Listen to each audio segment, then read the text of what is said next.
இந்த சண்டேவை ஸ்பெஷல் சண்டேவா மாத்துறதுக்கு என்ன பண்ணலாம் அப்படின்னு யோசிச்சுட்டு இருந்தப்பதான் சரி பிரியாணி பண்ணலாம், பிரியாணி பண்ணி ஃபேமிலியோட சேர்ந்து சாப்பிடலாம் அப்படின்ற ஒரு ஐடியா வந்து எங்களுக்கு தோணுச்சு.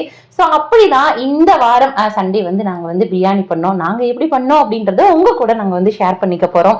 ஸோ ஒருவேளை பிரியாணி சமைக்க தெரியாதவங்களுக்கு இது யூஸ்ஃபுல்லா இருக்கும் அப்படின்றத நம்புறோம். ஸோ ஆரம்பிக்கலாங்களா?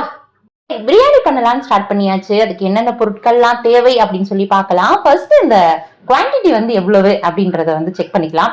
இப்போ நாங்க வந்து 6 பேர் சாப்பிட்ற அளவுக்கு வந்து சமைக்கிறோம். ஸோ இந்த 6 பேருக்கு 1 கிலோ பிரியாணி அரிசியும் 1 கிலோ சிக்கனும் வந்து நாங்க வாங்கியிருக்கிறோம். ஸோ அந்த குவான்டிட்டியில தான் வந்து சமைக்க போறோம். நீங்க எத்தனை பேர் இருக்கிறீங்களோ அதுக்கு ஏத்த மாதிரி தேவையான பொருட்கள் வாங்கிக்கோங்க.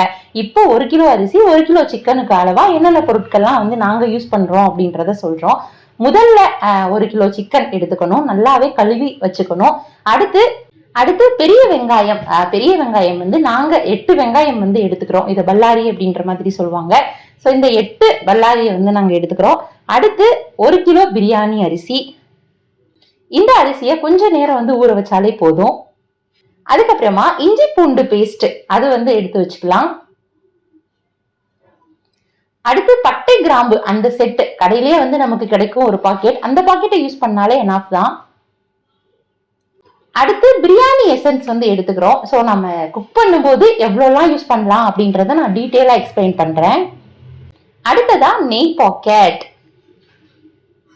அடுத்ததா ரொம்ப மெயினான விஷயமே இந்த பிரியாணி பொடி தான். இதை மட்டும் மிஸ் பண்ணிடாதீங்க. கொஞ்சமா புதினா எடுத்துக்கலாம். தேவையான அளவு கொத்தமல்லி எடுத்துக்கலாம்.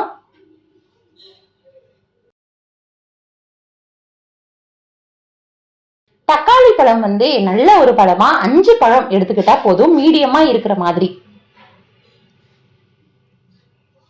பச்சை மிளகாய் காரத்துக்கு தகுந்த மாதிரி எடுத்துக்கலாம். நாங்க கொஞ்சம் நல்லாவே காரம் சாப்பிடுவோம் அப்படின்றதுனால ஒரு 10 பச்சை மிளகாய் வந்து எடுத்துக்கிறோம்.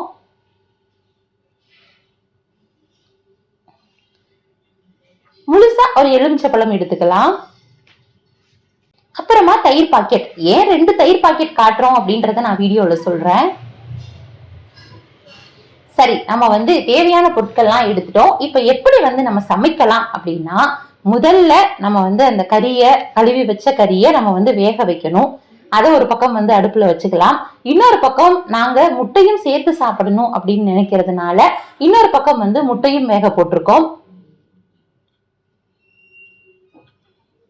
சரி, இப்போ நம்ம எடுத்து வச்ச பொருட்களை எல்லாமே வந்து நம்ம ஆர்டர் பண்ணி வச்சிடலாம். ஃபர்ஸ்ட் தயிர் பாக்கெட்டை கட் பண்ணி ஒரு பவுல்ல வந்து எடுத்து வச்சுக்கலாம். அதுக்கப்புறமா வெங்காயம், இந்த வெங்காயத்தை வந்து நறுக்கும் போது ரொம்பவே நீட்டமா நல்லா குட்டி குட்டியா வந்து நறுக்கணும்.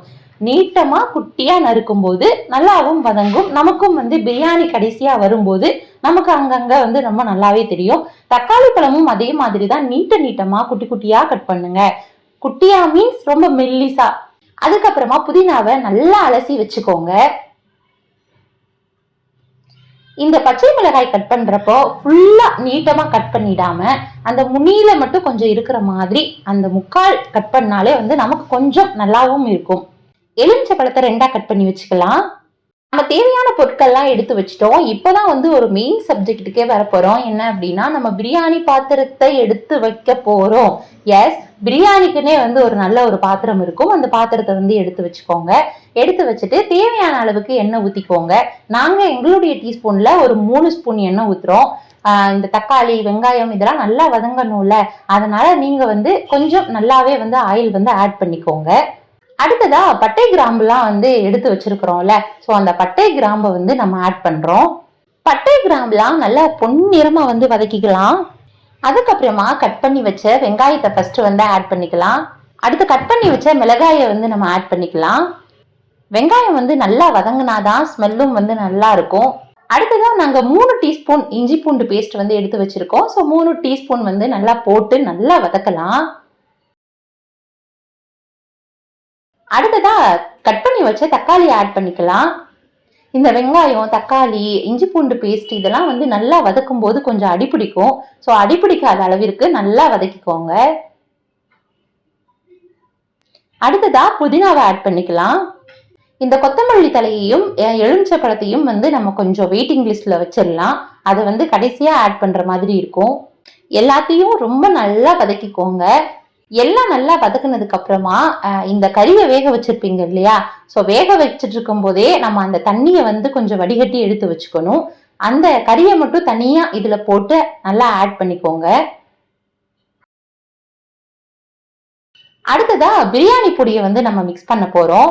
நல்லா வதக்குங்க. ஒரு 5 நிமிஷமாவது நல்லா எல்லாமே மிக்ஸ் ஆகுற அளவுக்கு நல்லா வதக்கணும். அதுக்கப்புறமா நம்ம வந்து கறி தண்ணி எடுத்து வச்சிருந்தோம்ல, அந்த தண்ணியை வந்து ஆட் பண்ணிக்கணும்.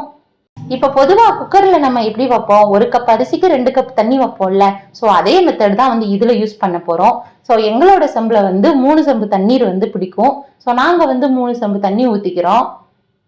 இந்த பிரியாணி பொடி, கறி தண்ணி, அதுக்கப்புறமா வந்து நமக்கு தேவையான அளவுக்கு தண்ணி சேர்த்ததுக்கு அப்புறமா நம்ம கொஞ்சம் கலருக்காக கலர் பொடி வந்து சேர்க்கிறோம். நல்லா கிண்டுங்க. இப்ப வந்து நம்ம எசன்ஸ் எடுத்து வச்சிருந்தோம்ல, அதுல வந்து ஒரு மூடி சேர்த்தாலே போதுமானது. முக்கியமா தேவையான அளவுக்கு உப்பு சேர்த்துக்கோங்க. நாங்க எவ்வளவு உப்பு சேர்க்கிறோன்றத நான் வீடியோல காட்டியிருக்கேன். கடைசியா நம்ம ஊற வச்ச அரிசி லைட்டா ஊற வச்சாலே போதும், ரொம்பலாம் வந்து வச்சிடாதீங்க. அந்த அரிசி எடுத்து இப்போ நான் வந்து ஆட் பண்றேன். எல்லாம் போட்டு நல்லா வதக்குனதுக்கு அப்புறமா எலுமிச்சை பழத்தை வந்து நம்ம 2ஆ கட் பண்ணி வச்சிருக்கோம் இல்லையா, அந்த எலுமிச்சை பழத்தை வந்து இப்ப புளிஞ்சு விடணும். இன்னொரு பக்கம் வெங்காயம் வந்து குட்டி குட்டியா கட் பண்ணி அதை வந்து பச்சடி மாதிரி எடுத்து வச்சுக்கோங்க. ஸோ நான் முதல்ல 2 தயிர் பாக்கெட் 2 ஸ்பூன் மட்டும்தான் நான் வந்து பிரியாணிக்கு எடுத்துக்கிட்டேன். ஸோ பேலன்ஸ் இருக்கிற தயிர்லாம் வந்து பச்சடிக்காக யூஸ் பண்ணிக்கிட்டோம். இப்ப எல்லாம் ஆட் பண்ணி நல்லா மிக்ஸ் பண்ணி ஒரு மூடியில வந்து நல்லா மூடி வச்சிருங்க. இந்த பிரியாணி ஒரு பக்கம் வந்து நீங்க வேக வச்சுட்டு இருக்கிறப்பவே இன்னொரு பக்கம் ஒரு பாத்திரத்துல கொஞ்சம் தண்ணி எடுத்துக்கோங்க. ஏன்னா இந்த பிரியாணியை மூடி வைக்கும் போது அந்த மூடி வைக்கிறதுக்கு மேல அந்த தண்ணி வைக்கணும். ஸோ தம் பிரியாணி அப்படிலாம் சொல்லுவாங்கல்ல, இதுதான் வந்து சொல்றாங்க அப்படின்ற மாதிரி எங்க அத்தை சொன்னாங்க. மூடி வச்சது மட்டும் இல்லாம இது வந்து ஒரு நல்லா 15 நிமிஷம் வந்து வேகணும். இடையில இடையில அப்பப்போ கொஞ்சம் எடுத்து கிண்டிட்டு மறுபடியும் வந்து மூடி வச்சுக்கோங்க. அதுக்காக அடிக்கடி கிண்டிட்டே இருக்காதீங்க. இப்ப நம்ம நினைச்ச பிரியாணி ரெடி. நம்ம எடுத்து வச்சிருந்த கொத்தமல்லி தலைய இந்த பச்சடியில வந்து நல்லா ஆட் பண்ணிக்கலாம். சோ இப்போ நமக்கு மணக்க மணக்க பிரியாணி ரெடி. ஸோ இந்த பிரியாணி எப்படி இருக்கு அப்படின்னு நம்ம இப்போ டேஸ்ட் பண்ண போறோம். ஸோ இதெல்லாம் வந்து எங்க அத்தை கொடுத்த கைடன்ஸ்ல தான் நாங்க வந்து பிரியாணியே வந்து பண்ணோம். ஸோ இன்னைக்கு வந்து எங்க அத்தையோட பிரியாணி தான், ஆனா அவங்க என்ன சொல்றாங்கன்னு பாருங்களேன். ஸோ சூப்பரான ஒரு பிரியாணி ரெடி. நாங்கள் வந்து வாழை இலை எடுத்து வச்சிருக்கோம். ஸோ வாழை இலை எடுத்து வச்சிருக்கிறதுனால இந்த பிரியாணி வந்து இன்னும் கொஞ்சம் ஸ்பெஷலாக வந்து மாற்றுவோம் அப்படின்றத நாங்கள் நம்புகிறோம். ஸோ இந்த பிரியாணி வச்சு ரொம்ப சூடாக சாப்பிடும்போது செம்மையாக இருக்குது. ஸோ எப்படி இருக்கு அப்படின்னு வந்து நம்ம பார்க்கலாம். ஸோ இன்னொரு பக்கம் வந்து முட்டையெல்லாம் எடுத்து வச்சு சாப்பிடும்போது ரொம்ப அதோட ஃபீலே வந்து தனி அப்படின்ற மாதிரி சொல்லலாம். ஸோ இப்போ வந்து நம்ம மகேஷ் வந்து டேஸ்ட் பண்ண போறாரு. இன்னைக்கு நாங்க வந்து இந்த பிரியாணியோட எங்களோட சண்டேவை வந்து நாங்க கம்ப்ளீட் பண்ண போறோம். நீங்க என்ன செஞ்சீங்க அப்படின்றத கமெண்ட்ல சொல்லுங்க. இந்த வீடியோ வந்து உங்களுக்கு யூஸ்ஃபுல்லா இருந்துச்சா இல்லையா அப்படின்றத கமெண்ட்ல சொல்லுங்க. ஸோ வேற ஒரு சூப்பரான ஒரு சமையலோட அடுத்த வீடியோட நாங்க உங்களை சந்திக்கிறோம். So bye from not an ordinary couple video. Bye.